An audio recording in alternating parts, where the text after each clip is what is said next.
Ngayong araw ay dadayuhin ko naman ang pinakamurang tindahan ng tsokolate dito sa may Central Signal. Ito na yata ang pinakamurang tindahan ng tsokolate na nakita ko. Ang kagandahan nga lang dito mga barangay, hindi lang mga murang tsokolate ang meron sila rito. Meron din sila rito yung sikat na buldak noodles na may iba't ibang level ng anghang na masarap food tripin habang nanonood ng Korean movies. Kaya naman napakasarap dayuhin neto mga barangay dahil hindi lang sa murang tsokolate ang meron sila rito kasi halos lahat ng paninda nila rito ay napakamura compare sa ibang tindahan. Ito nga yung Chocolate Street na nakilala sa pinakamurang tinda nilang tsokolate na meron din DIY ramen. Nasa halagang 99 pesos ikaw na ang magluluto at pwede mong dagdagan ng gatas at cheese at depende sa iyo kung anong trip mong pampalasang ilalagay mo. Na pwede mo naman food tripin sa labas ng store nila habang nakatambay kayo magtotropa. Kaya naman hindi ako nagtataka kung bakit dinarayo to kasi sila lang yata ang merong ganito dito sa may Central Signal. Kaya tara mga barangay, dayuhin natin to. So mga barangay, nandito tayo ngayon sa may kahabaan ng Martinez Street dito sa may Central Signal.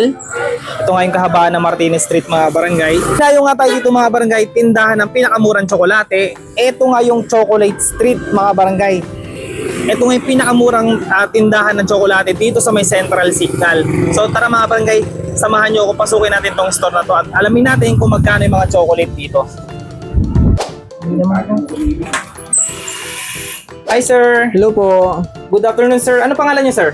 Michael po. Hi Sir Michael, balito ko kasi dito daw yung pinakamurang tindahan ng chocolate. Opo. Sir, anong pangalan ng store nyo sir? Chocolate Street po na makikita dito sa Central Signal.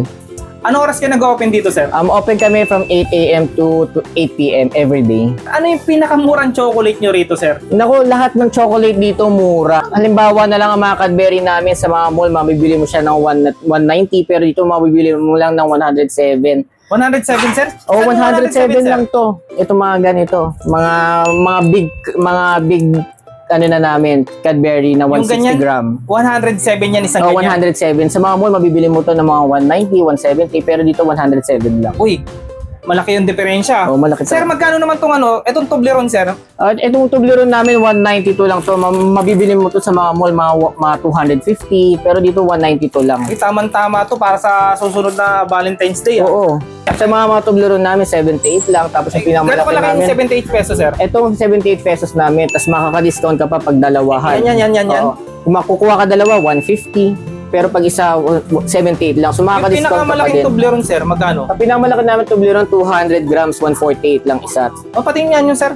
So ito yon yung 148 namin na 200 grams. So malaking discount na to kumpara sa mga ibang chocolate store na nabibilihan natin. Ngayon sir, bukod dyan sir sa mga chocolate dyan sir, meron pa po kami dito ng mga bundle na tatluhan. Saan mo sir? Ito po, sa mga Snickers, Mars, then mga maliliit na Cadbury, mabibili lang po natin siya ng 99 pesos, tatlo na po. Tapos dito naman po, kung iba naman po gusto nyo, meron po kaming Twix, Hello Panda na 3488 lang po. 3488. Magkano Opo. naman po per piece? Ang per piece niyan po, 30 pesos yan, mga ito po. Pero mura po kayo kung nakabundle. Ngayon sir, sa mga sir, kung ayaw mo na sa mga tsokolate, gusto mo naman ng something na maanghang. Ito po ang mga nauso ngayon na buldak, may mga po kami, buldak na iba't ibang flavor po. Cheese, black, buldak carbonara, at iba't iba pong brand. Ayun yung madalas kinakain sa mga Korean novela. O sa mga Korean novela po. Ngayon po sa mga ibang Korean store po, meron na po sila mga DIY ramen na ginagawa. Ngayon po gumawa rin kami ng sarili namin DIY ramen. Meron din kayo nun, sir? Opo, para hindi na kayo pumunta sa iba at mas mura pa po dito ang aming DIY ramen. Sige nga, sir, pati nga dun, sir. Ito na po yung aming DIY ramen po na kung saan po pwede kayo magluto ng sarili yung ramen. Kagaya po na sinabi namin, marami kayong iba't ibang klase ng ramen. From carbonara, cheese ramen, hot ramen, at iba't iba po pong mga Korean noodles na pwede yung lutuin dito. Magkano naman po yan, sir? Ngayon po ang amin po 69 pesos po ang pinakamababang noodles namin. Tapos po mag-add na lang po tayo ng mga 10 piso para po sa cheese tsaka sa iba't ibang add-ons.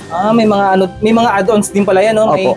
adds-on ng cheese, 20 pesos lang. Opo. Tapos milk. Milk po, additional na din po yun. Para sa naman yung pag nilalagyan ng milk? Para po mas masarap yun, pampakrimi po lalo ng buldak. Kung medyo nauuhaw na kahit nahangan, meron naman kami mga different na Korean brand dito na iniinom, kagaya nitong sparkling watermelon namin. Maliban dyan, sir, meron pa kayong mga drinks? Maliban dito, meron pa kami mga iba't ibang uli ng mga bingray na sikat din ngayon sa mga ibang Korean convenience store. Meron kaming strawberry, meron kaming banana flavor nito, tapos meron din kaming melon. Wow. Ito. At ayun nga mga padres, iniimbitahan ko kayong pumunta dito sa aming chocolate store na located dito sa number 13 Martinez Street, Central Signal. Open kami 8 a.m. until 8 p.m. Doon sa mga naghahanap ng mga murang chocolate at saka murang Korean noodles, tara dito sa Chocolate Street. Shoutout nga pala doon sa mga padres ko at sa kay Choi Fernandez, shoutout sa'yo, mabuhay ka. At kay Johnny Cis, mabuhay ka, shoutout sa'yo. Shoutout AML Hardware, mabuhay kayo. Yan.